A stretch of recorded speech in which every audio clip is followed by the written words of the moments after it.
Georgia's got 159 counties, more than any state in the country except Texas. Most people know exactly one of them, and it's the one with the airport in it. Drive 90 minutes out of Atlanta in almost any direction, and the price of a house on land drops quickly. I went through Georgia listings until I had 9 that were insanely cheap. The list starts at $175,000, and it ends at $25,000. I've priced enough houses over the years to know when a number's off. That's the only qualification this job needs. 2 of these are worth waiting for. The second house is 360 square feet, smaller than a lot of garages, and the price is going to look absurd until you see what's wrapped around it. And the last house has a property tax bill of $263 for the entire year, not a month. A year. Subscribe to Real Estate Hunter USA, so the next good thing lands in front of you before anyone else finds it. The typical house in this town runs about $279,000. This one is $175,000, and it sits inside the Atlanta Metro in Henry County, on a street of attached homes where nobody is asking that kind of money. Pull up, and the first thing you notice is stone. The bottom third of the front is field stone, rough and multicolored, running the whole length of a covered porch with a white rail. Cream siding above it, dark green shutters, a single garage bay, and a concrete drive cracked in a few places the way every 1988 drive is cracked. Go around back, and the yard is in full shade. Old hardwoods close overhead, ivy across the ground, a concrete patio tucked under all of it with a few steps and a wood handrail. In Georgia in August, shade like that isn't landscaping. It's the difference between using your yard after 4 in the afternoon and giving up on it until October. Inside, the main room runs light oak plank, brand new, and it ends at a stone fireplace with a raised hearth and a thick timber mantel. A beam crosses the ceiling. The front door carries a half-round of glass above it that throws a curve of light onto the floor by mid-morning, and it lands on nothing because the room is empty and waiting. The listing says this one needs cosmetic updates, paint, kitchen work. I'd say somebody already did most of it. Floors are new, carpet is new, walls are clean. What's actually left is the kitchen, and it's honest about itself.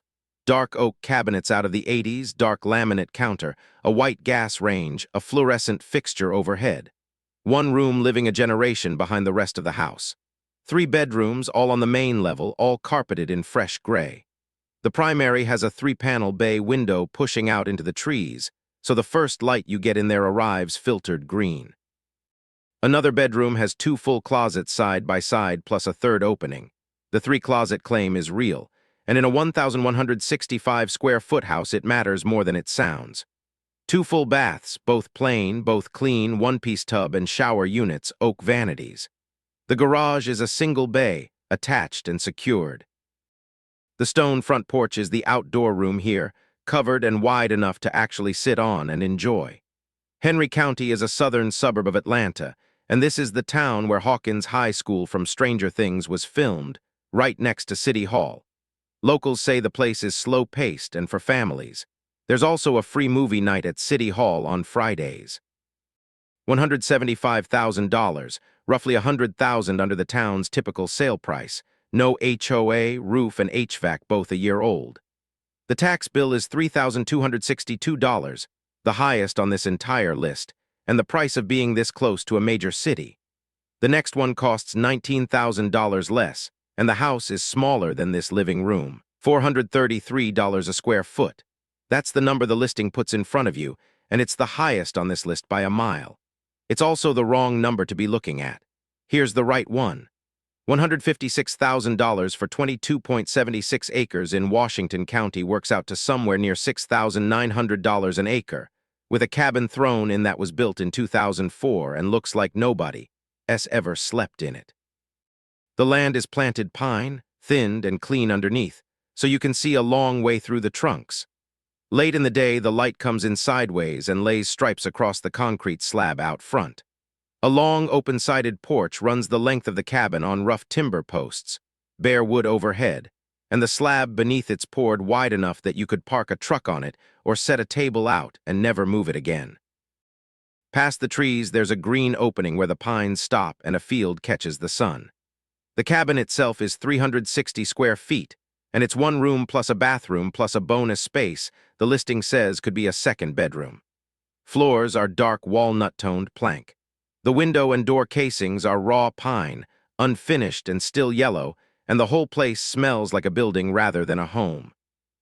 Hickory runs the kitchen, naughty, natural, uncoated, with a stainless refrigerator, dishwasher, and range, all new, and a tall open-shelf pantry beside them. Everything in there's a step above what a cabin this size usually gets. The bathroom has a round window. Nobody needed to include that. It's the one decorative decision in the entire building, and it's the thing you'll remember about it.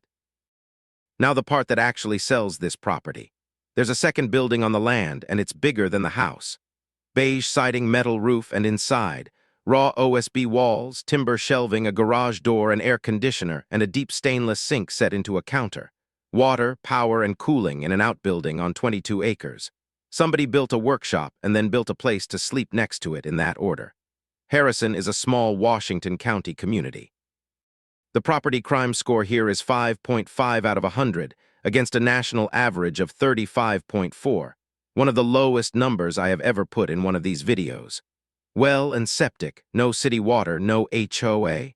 Annual taxes come to $1,065 on nearly 23 acres. The trade is obvious. You aren't buying square footage, you're buying ground and a building to work in. If you want a house, this is the wrong listing. If you want land in Middle Georgia with a dry, finished place to sleep on day one, there isn't much competing with it at this number. The next one gives you 2,521 square feet and a room I didn't expect to find in a house at this price. I need to talk about a closet before I talk about the house, because the closet is why I stopped on this listing. Off the kitchen, there's a small room, yellow walls, wood wainscot, a border of painted fruit baskets running the ceiling line, and two of its walls are original built-in cabinetry from 1940. Floor to ceiling. Glass front uppers with real muntins, panel doors below, drawers between them, all in the same warm wood, all still hanging straight after 86 years. Nobody orders this anymore. You couldn't afford it if you did. The rest of the house earns it. Red brick, white shutters, a small columned entry with lamp posts either side, set well back from the highway behind a screen of crepe myrtles with that peeled, pale bark. From the air you can read the whole parcel. 5.28 acres, a 2-lane road along one edge, and 6 or 7 outbuildings scattered through the trees. Inside, oak floors run red and glossy through every room, and they knock underfoot the way 80-year-old oak knocks, a sound your new floors will never make. 2 living areas, each with a fireplace, one white-mantled with an old gas insert still in the opening, one in a room lined with vertical paneling and built-in shelves behind a glass French door. The kitchen is 1940s white cabinetry, paint chipped down to bare wood at the pulls, green laminate counter, new stainless dishwasher and refrigerator, and a scalloped wood valance carved above the windows by somebody who had the time to do it. 4 bedrooms, wallpapered floor to ceiling, patterned in one, florals in the next, the kind of paper you'd spend a cold weekend steaming off if you wanted the walls back.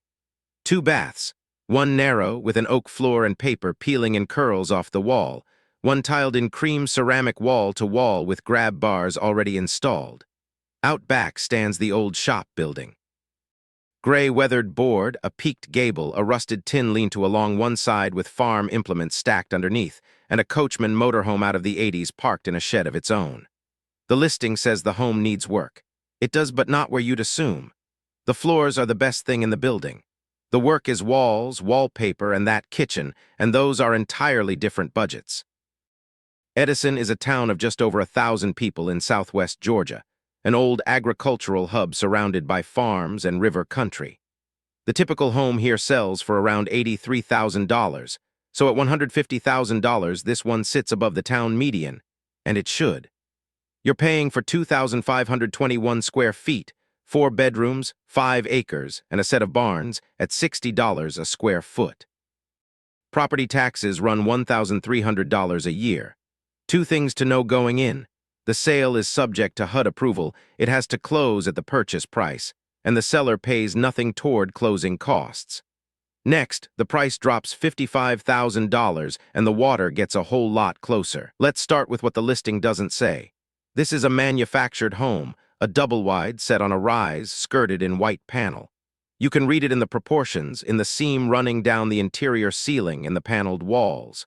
It matters because it changes how you finance it, and you'd have worked it out from the photos in about 4 seconds anyway. Now here's why it's still on this list. $95,000, down $20,000 from where it started, for 1.4 acres in a private community minutes from Lake Eufaula and public boat ramps. And the porch. It runs the full length of the front, deep and roofed, with burgundy posts and rail and a raw plywood ceiling gone brown with weather. 2 ceiling fans. 2 wooden rocking chairs, both silvered and split along the grain from years of sitting out in it, which tells you more about how this house gets lived in than the description ever could. The yard falls away in front, and mature oaks throw broken shade across the whole thing. Inside, it's carpeted and warm and completely lived in. The living room has a fireplace with a wood mantel, textured wall panels, crown molding, and it opens straight through to the kitchen. Oak cabinets with frosted glass fronts, a tiled countertop, white range and dishwasher, and a dining area under a hanging fixture with wainscot below the windows. 3 bedrooms. One has a patchwork quilt across the bed and a pine chest at the foot of it. The other has a slatted wood frame and matched nightstands. Both carpeted, both in use, neither trying to impress anybody. The primary bath is where the square footage shows up. Double vanity, a long mirror under a bar of lights, and a corner garden tub set beneath a window, so on a slow morning the light comes through the trees at eye level while you're sitting in it. Georgetown sits in Quitman County, on the Georgia side of Lake Eufaula, hard against the Alabama line. This isn't the Georgetown near Savannah, and there's a lot of bad information online mixing the two of them up. The typical house in this county runs about $212,000. This one is $95,000. The whole argument sits right there. A little under half the local median on an acre and a half, minutes from one of the better fishing lakes in the southeast, in a house somebody's clearly kept up. The trade is the construction type and the financing that comes with it. The next house costs $1,000 less and about 10 years of unfinished work more. Every so often a listing tells you the exact truth and you have to say so. This one says, bring your handyman skills and finish this rehab project. Cash, conventional or hard money only. Which is precisely what's going on here with no varnish on it. The house sits at the edge of a clearing in Haralson County with woods closing in on 3 sides. Olive green siding, a metal roof, a white-railed covered porch, and a full-size American flag hanging off a pole at the corner. The front yard is knee-high in grass nobody's cut in months, and on a still afternoon the quiet out there's serious. That flag's the only thing on the place that moves. Pull the satellite view and the parcel is a square of trees. The nearest neighbor's building sits off past a dirt track, and nothing else registers. 1 acre and you'd never see a soul. Step inside and the renovation is frozen mid-swing. The main room's walls are bare plywood, unpainted, the grain showing in long yellow waves, and the floor is exposed OSB where something got pulled up and never replaced. The ceiling fan still turns. The window casings are raw pine. Late in the day, the light comes through and the room smells like a lumber yard, which is either the best or worst thing you'll read about this house, depending on who you are. The kitchen is half torn out and half rebuilt at the same time. Old cabinets painted deep green, 1 door missing, glass fronts on a couple of them. Facing those, a stack of brand new white cabinet boxes somebody bought and never installed. The island is plywood framing with a rough sawn plank laid across it for a counter. 2 bedrooms. In one of them, painted walls, bare subfloor, 2 windows looking into trees, and a pink princess crown still mounted above the baseboard. A kid grew up in this room, and then the family stopped and the work stopped with them. The full bath has white board walls, a wood plank ceiling, a dark green vanity, and a run of gray subway tiles started and abandoned partway up. The half bath holds a pedestal sink and parquet pattern vinyl. Out in the woods, there's a green metal outbuilding with an open bay, the roof sagging, an oak grown hard against one wall, and a big rusted smoker parked beside it, cold for a few summers now. Here is the cost to price in before anything else. The listing shows central air and no heating. No furnace, no stove, no fireplace anywhere in these photos. Northwest Georgia winters drop below freezing, so a heat source goes at the top of your budget. Tallapoosa is a former rail and gold mining town of around 3,000, inside what locals call the ABC Triangle. An hour from Atlanta, 2 from Birmingham, 3 from Chattanooga. Typical home here, $194,000. This one, $89,900, with $1,158 in annual taxes. Next is an estate on 5 acres, and the man who owned it did everything in straight lines. Before anything else, the price attached to this one isn't an asking price. This property sells at online auction, and the number shown is the tax card value. What it brings is whatever the bidding brings. Everything else here is solid. That figure is a reference point, not a sticker. Now the property. 5 acres in Brooks County, and the man who owned it was a husband, a father, a farmer, and a 20-year Air Force veteran. The auction listing quotes how he ran the place, straight lines with intent. You can see it in the photographs, and once you've seen it, you can't stop. The driveway is a circle of asphalt, cracked now but still holding its shape, curling past clipped round shrubs to a small white-columned portico. Enormous pine trunks stand across the front like they were posted there. From above, the parcel splits clean. Woods on one half, pasture on the other, with 3 white outbuildings lined along it, and past the fence-lined farmland running flat to the horizon. Almost no other rooftops in frame. Inside, the formal rooms are a time capsule in cream and gold. Tufted settees, marble-topped tables, porcelain lamps, gray swagged drapery to the floor, deep shag carpet, and fluted white columns framing an arch into the dining room, where a crystal chandelier hangs over an oval table and an upright piano stands against the wall. On one console sits a triangle-folded American flag. You know exactly where that came from. In the kitchen, white cabinetry carries gold trim painted onto the door frames, a tiled counter, and diamond lattice window sashes that repeat again at the breakfast bay, where a small chandelier hangs over a round table under a lace cloth. The den is where the last years of a life actually happened. Tile floor, 2 gray lift chairs facing a stone fireplace, and a wall of glass onto the screened porch with all that green pressing in behind it. 2 chairs, side by side, aimed at the fire. You can tell exactly how the evenings went. The primary bath is tiled floor to ceiling in pale blue over a blue mosaic floor, with twin chain-hung pendants either side of a gold oval mirror, and a sunken tub in the corner. Morning light comes off all that pale blue at once, so you're standing in a bright room before you found the switch. On the wall beside it, 5 gold towel rings, evenly spaced, every one of them level. Straight lines with intent. Outside, a 600-square-foot covered barn and shop behind a second gated entrance, income-producing pecan trees and established fencing. 2 costs for your math. The property needs a well installed, and that falls on the buyer. And this is 2,052 heated square feet inside a 2,920-square-foot brick house, with a tax bill of $2,076. At tax value, it pencils out to $41 a square foot on 5 acres. Whether it stays there's up to whoever else bids. Next, a house where the floors are gone in 2 rooms, and the listing calls it charming. The listing calls this one a charming gem offering comfort, character, and space to enjoy. I'd call it a house with 2 rooms you can't walk into yet. The floors in the family room and the front living room have been stripped to the subfloor, bare panel, adhesive stains dragged across it, baseboards half detached. Stripped floors in 2 rooms isn't a small line item, and it appears nowhere in the description. Everything else I am about to tell you is genuinely good, but you should know that part first.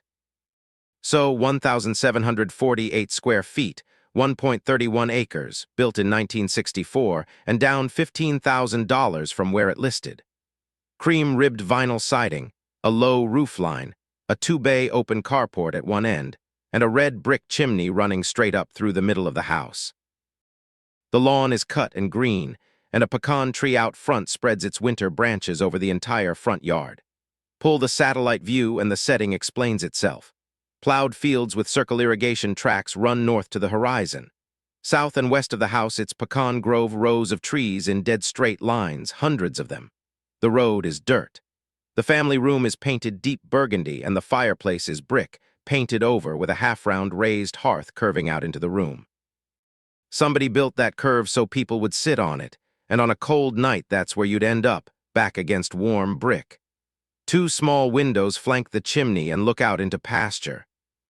In the front room, the walls turn salmon pink and a wide picture window faces the field, where the winter light comes across the ground flat and low around 4 in the afternoon and fills the room without a lamp on. And here the floors are fine. Original oak, gold-toned, solid underfoot. The kitchen carries the same paneling, with plain light oak cabinets, open upper shelves, a black microwave, and one stainless dishwasher clearly newer than everything around it. There's a bedroom in turquoise with dark trim and old pattern linoleum, cracked in places. Sylvester is the Worth County seat and calls itself the peanut capital of the world. There's a Georgia Peanut Festival downtown every year. The town has a walkable historic center, and Albany is close enough to commute to for work. Typical home in Sylvester, $126,200. This one, $64,900, right around half with no HOA. The next house went up in 1900, and the ceilings are still the original boards.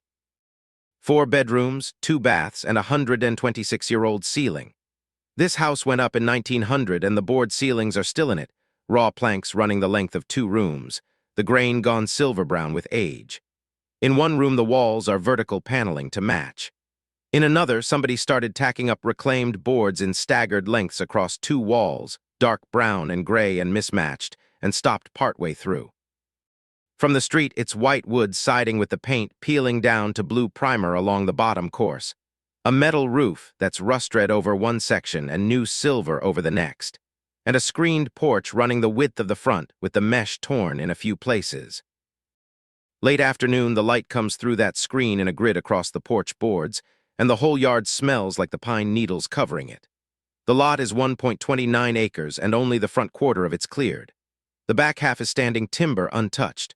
There's a wide grayboard barn back there with rusted tin patches and one red steel door, a palm growing up beside it and pines behind. Back there you'd hear nothing but needles coming down. Inside there are 4 real bedrooms. One in mint green and pale blue with 3 white panel doors in a row and a small recessed cabinet in the wall. One in cream with a dark rectangle where something was taken off the wall. Floors throughout are patterned vinyl, worn in places, sitting over whatever's underneath.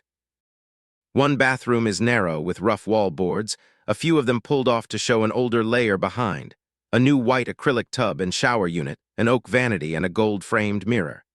The second bath is pale green with an oak wall cabinet and one section of partition still open to the drywall unfinished. Then the kitchen, and I am not going to pretty it up. Deep forest green walls, paint blistered and falling. A wide white patch across the ceiling where a water leak got repaired. Most of the cabinet doors are simply gone and the boxes stand open. The property crime score in Sycamore is 6 out of 100. The national average is 35.4. This is one of the quietest small towns you'll find anywhere in the country, and the peanut country around Ashburn pulls retirees out of Florida and New York for that reason. $59,900, down $8,000 from list. The typical Sycamore home runs $127,700, so you're under half of that for 4 bedrooms on an acre and a quarter. Taxes are $1,254, steep against this price and worth knowing going in. Last house on the list, and the number on it's one I have seen exactly once before. $25,000. I've put that number on screen once before, a brick craftsman in Memphis, back in the Tennessee video, and it's held the record for cheapest house on this channel ever since. Georgia didn't beat it. Georgia tied it to the dollar. Here's what $25,000 buys in Ware County. A 1904 house, 632 square feet, 2 bedrooms and 1 bath, on a lot just under a quarter acre with the backyard fenced in chain link, and the woods pressing right up against it. Whitewood siding, pale blue trim and door, a covered front porch with 2 old wooden rocking chairs still on it, angled toward the street the way somebody left them. And running the length of that porch and around the side of the house, a long metal wheelchair ramp with handrails. Inside the bathroom, there's a grab bar on the wall and a support rail at the tub. Somebody grew old in this house, and the house was changed to keep them in it. The listing mentions none of that. It says, calling all investors. Which brings me to the part the listing gets backwards. It's sold as is, and that phrase braces you for a wreck. The photos say otherwise. The living area has light oak laminate that isn't old. A built-in white bookcase set into the wall with the previous owner's books still on the shelves where you'd find them on a morning walkthrough. The kitchen has new light oak lower cabinets, a laminate counter, a double sink, a white range, and copper pans and old oil lamps hanging on a deep red wall, catching whatever afternoon light gets past the trees. The real work is a plywood patch across a section of ceiling where a leak was repaired and never finished, paint throughout and clearing the place out because the house has never been emptied. Boxes, suitcases, a shelf of paperbacks, all of it still sitting there. Now the difficult part, and it's the reason this number exists at all. Waycross has a property crime score of 93.3 out of 100 against that national average of 35.4, and the city's population fell about 10% over a decade. This is a rental and renovation play in a market with real headwinds, not a quiet retirement. But the arithmetic is hard to argue with. The typical Waycross home sells for $108,800. This is $25,000, under a quarter of that, at $40 a square foot. And the property tax bill for the entire year is $263. Not the lowest I have ever found, but for a house you could buy outright with what some people finance a used car for, it's close to nothing. Waycross sits on the edge of the Okefenokee Swamp, and the transportation industry still employs a good share of the town. That was Georgia. 9 houses from $175,000 down to $25,000. Think about what came through here. 22 acres of thinned pine in Washington County with a workshop bigger than the cabin beside it. 86-year-old built-in cabinetry, glass-fronted, still hanging straight in a little room off a kitchen in Edison. 2 silvered rocking chairs on a porch above Lake Eufaula. A pink princess crown left on the wall of a half-finished bedroom outside Tallapoosa. I've read a few thousand listings in my life, and what strikes me about this state isn't that the prices are low. Plenty of states have low prices. It's the spread. You can buy inside the Atlanta metro for $100,000 under the local median, or drive 3 hours south and pay a quarter of the median with a pecan grove across the road. That range inside a single state is unusual, and it's probably why Georgia never shows up on the cheap living lists. Nobody can summarize it in one sentence. 2 I told you to wait for. The second house, the 360-square-foot cabin, go back and look at the outbuilding behind it, because the outbuilding is the entire deal. And the last one, at $263 a year in tax, which tied the cheapest house this channel's ever found. That older video is linked below if you want to see the house it tied with. Every listing is linked in the description too. If you want the next state before anyone else does, subscribe to Real Estate Hunter USA. There's a new one every week, and I'd rather you saw them early.